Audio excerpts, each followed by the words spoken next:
Howdy. That's what we say in A&M country and College Station. So today I'd like to share with you my journey with scleroderma so far. I'm sure everyone can relate.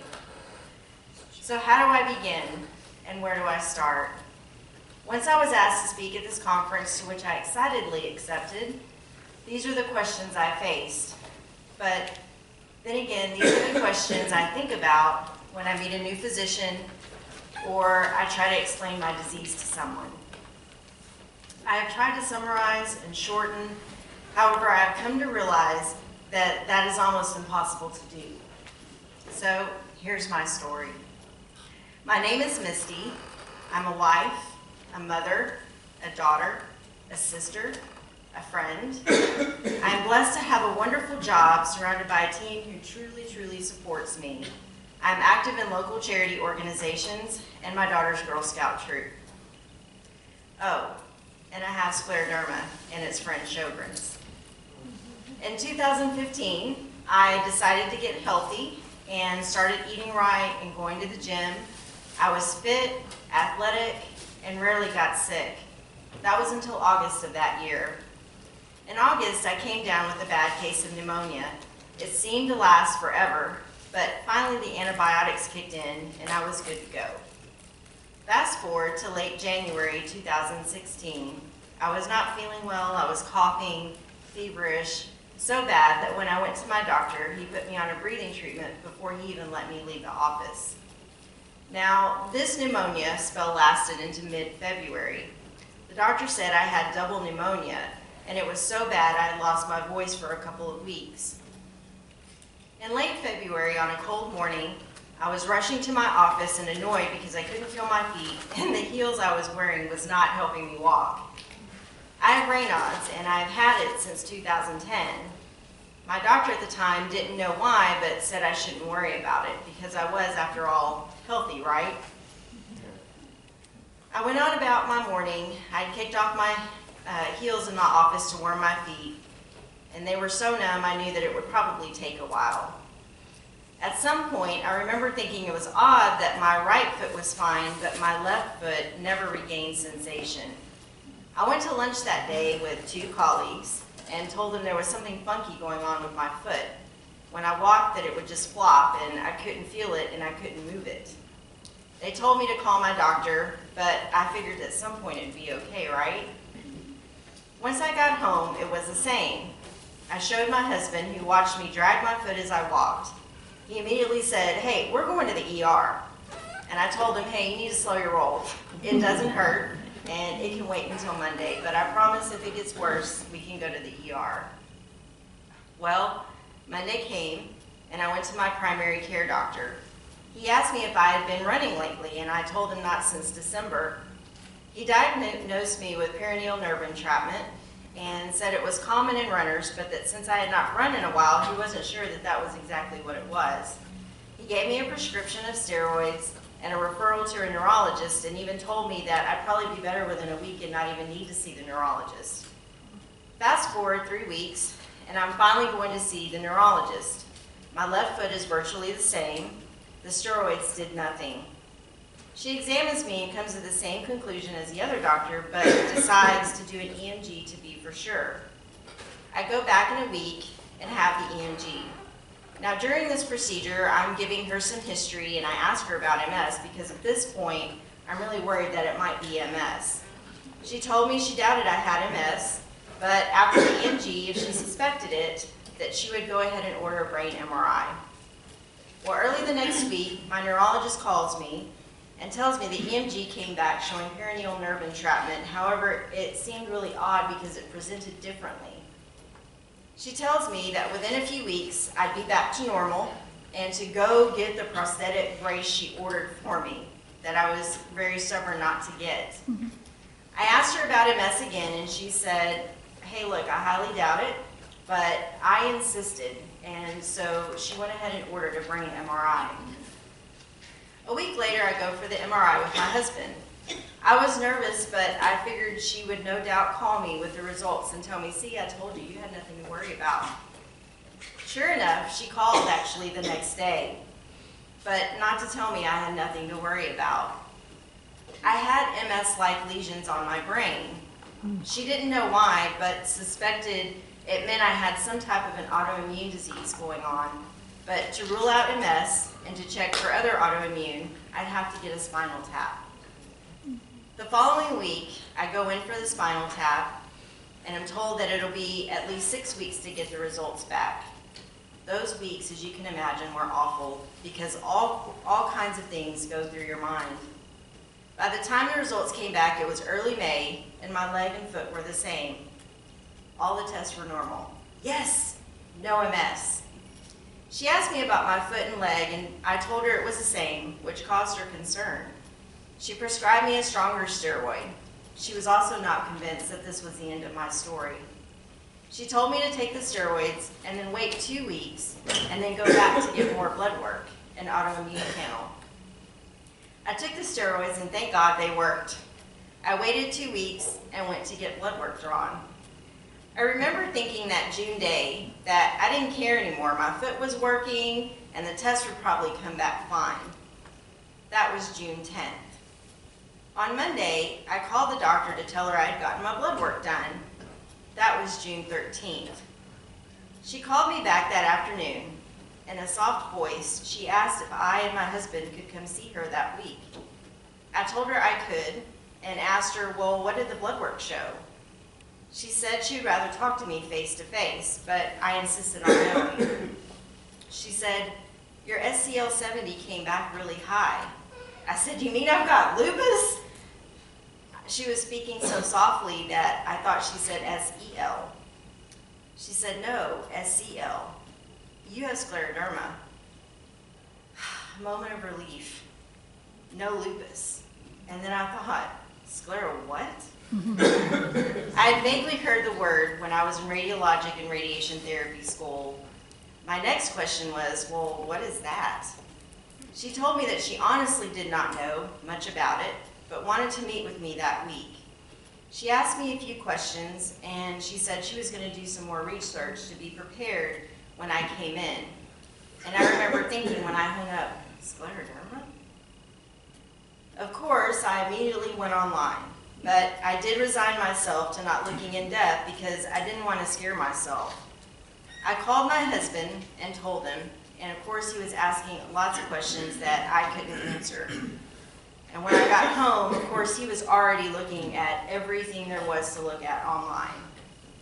Thursday took forever to get there. That morning, at my neurologist's office, she went over and handed us some medical literature. She thought I might possibly have systemic sign, which, according to the literature I was holding in my hand, was the worst. She said she knew what tests needed to be ordered and sent me for a PFT, a lung CT, an echo, and esophageal study. I remember at the time I had a slight cough. She had told me that anytime I get a little sick, even if it was minor, I had to go to the doctor. I was in such a daze that I was asking questions like, so you mean from now on when I go to the doctor I have to put this on my health history? Duh. I was listening, yet my mind was not computing what she was saying. Now, you're talking about a person who doesn't go to the doctor unless they absolutely positively have to. So this was a major change. I remember having to cut a conference call short to make a doctor appointment for a cough. I called my husband so upset that day. Is this what it's going to be like from now on? I'm going to have to make arrangements. I'm going to have to change everything just for a doctor's appointment for a stupid cough. I get to the doctor's office and he sees me and I said, look, the only reason I'm here is because I was diagnosed with scleroderma and now they want to make sure that this cough isn't going to be anything more. So basically that's why I'm here. I'll never forget the puzzled look on his face and how he was trying to register scleroderma, and I could tell he doubted I probably had it. So therefore, I thought, I'm healthy. This has got to be a mistake, right?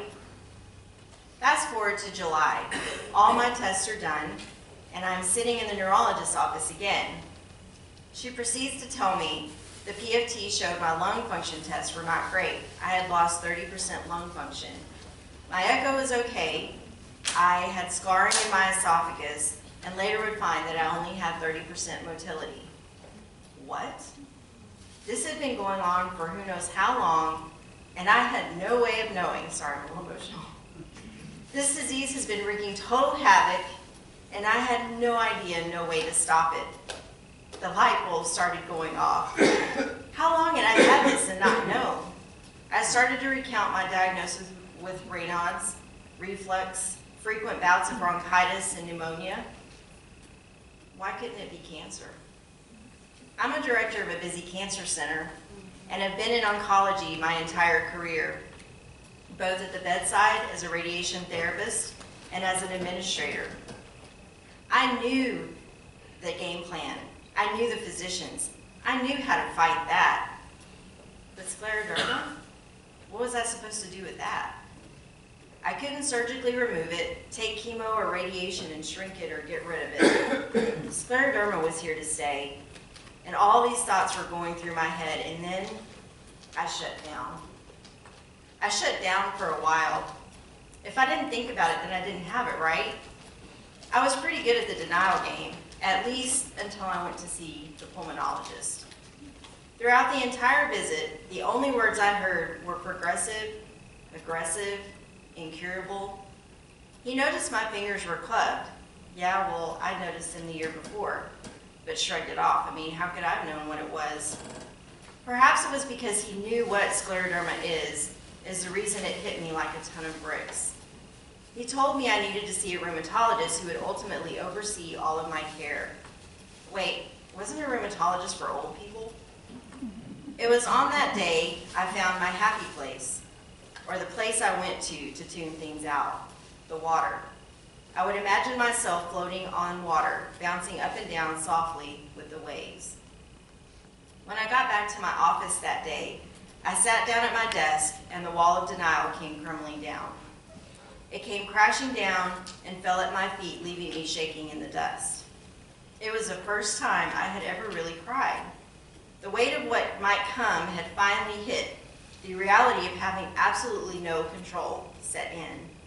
You see, I liked routine and control. I had things to do, people to see, places to go, and meetings to attend. Not to mention I was in grad school with a crazy course load. What I did not have time for was physician visits and procedures that threw a wrench in my control. How? How could this have happened and I not know it? It was during this time I was diagnosed with situational depression. I remember having to give myself pep talks before leaving my office just to go to a meeting. I remember going to the door, my hand on the handle, telling myself, you can do this, just suck it up, don't cry. If you feel like you're gonna cry, just take a break and walk out and come back. I had resolved myself early on that no matter what, I would not let scleroderma define me. I would not let it win. However, I felt myself slowly slipping away into someone I didn't know. For someone who is not emotional, I would cry out of nowhere. I had to learn to ride the waves and realize that they would come out of nowhere. My husband, my rock, was doing all he could to protect me and our daughter, who did not know. He didn't want to tell her until we had more answers. I agreed, but it also made it harder to grieve. He was also urging me to be strong and that it would be okay. One day, I had enough, and I broke, and I told him, look, I know it's hard for you to understand, but the only time you have to face this is when you have to go to a doctor appointment with me. I live with this every second of the day. It's on my mind every second of the day. Another time, the day before a doctor appointment, which I came home, I walked over to him, and I broke down. You see, I had started having major anxiety before doctor appointments, and he went with me to all of my appointments. However, he had an important meeting the next day. So I would have to go to that appointment with my mom and my cousin. I stood there beside him as he worked, and I said, look, I know you can't come tomorrow, and I'm not asking you to. I just wish you were going to be there. You see, he had an important meeting the next day. After saying that, I began to cry uncontrollably, and without a word, he got up, held me, and then when my sobbing stopped, he said, "Stay here, I'll be back." When he walked out, another wave hit and almost took me to the floor. I was not accustomed to crying at all like this, but I couldn't seem to stop. My husband came back in, held me close, and said, "I'm going to be with you tomorrow.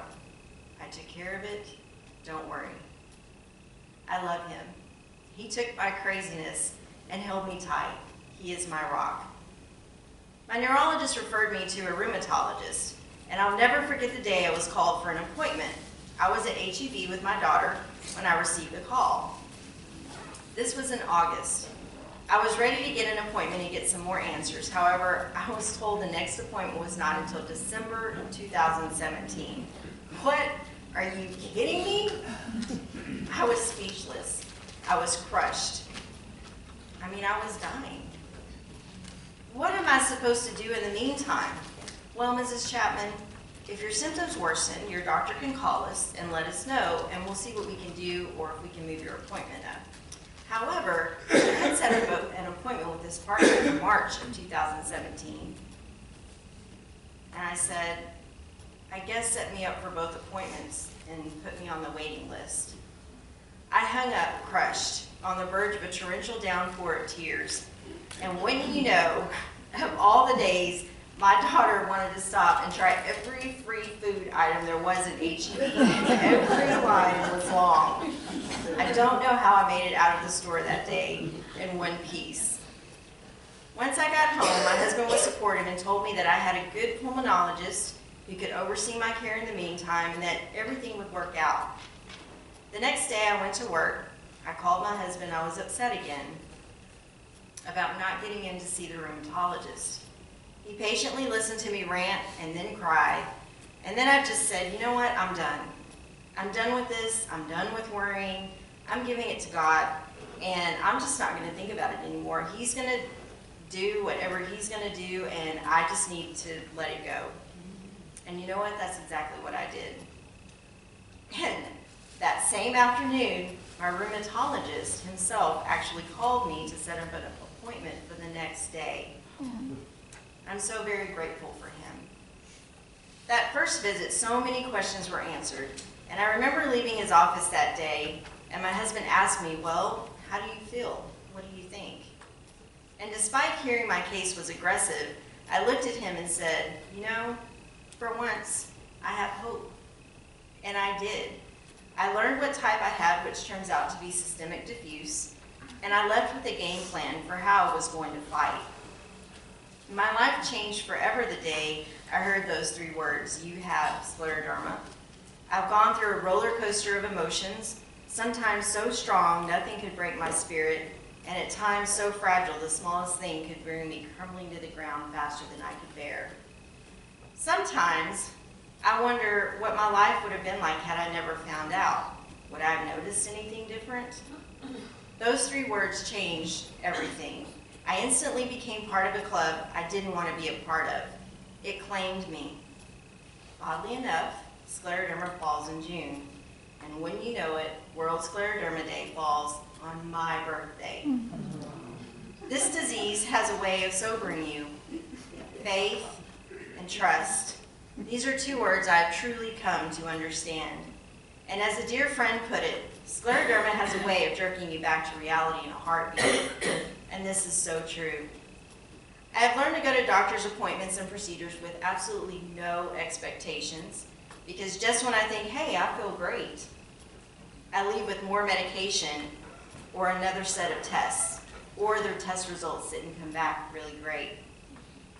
In June, I was referred to a pulmonary hypertension specialist because I had been having shortness of breath and swelling. "Mrs. Chapman, tell me what's been going on." So I start.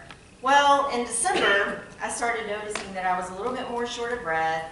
In January, I noticed I had swelling. Oh, wait, hold on, he said.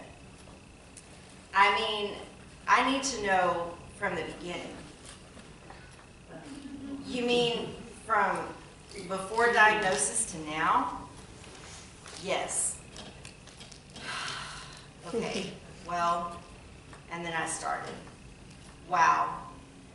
I remember leaving his office, and all I kept trying to wrap my head around was, this never gets easy. I was surprised because it threw me back to the first days of not knowing and of telling and retelling my story. I had been living and going on about my days, and scleroderma was just on the side. I hadn't been to a new doctor in a while. So yes, scleroderma jerked me back to reality that day. This disease will try to claim what it can and leave a shell of who you were. You see, I've always been a planner. I knew where I was going, what I wanted, and how I was going to get there. But scleroderma threw a curveball, and I've had to learn to adjust my life and come to terms and embrace this new one. The first year, I made a list of all the things scleroderma has taught me. Ever the optimist, I always tend to look for the silver lining, and this was no different. And from time to time, I add to that list. So here it is. 1. Just when you think there couldn't possibly be anything else, think again, there is. 2. When you get knocked down, get up fighting. 3. It's okay to cry sometimes. 4.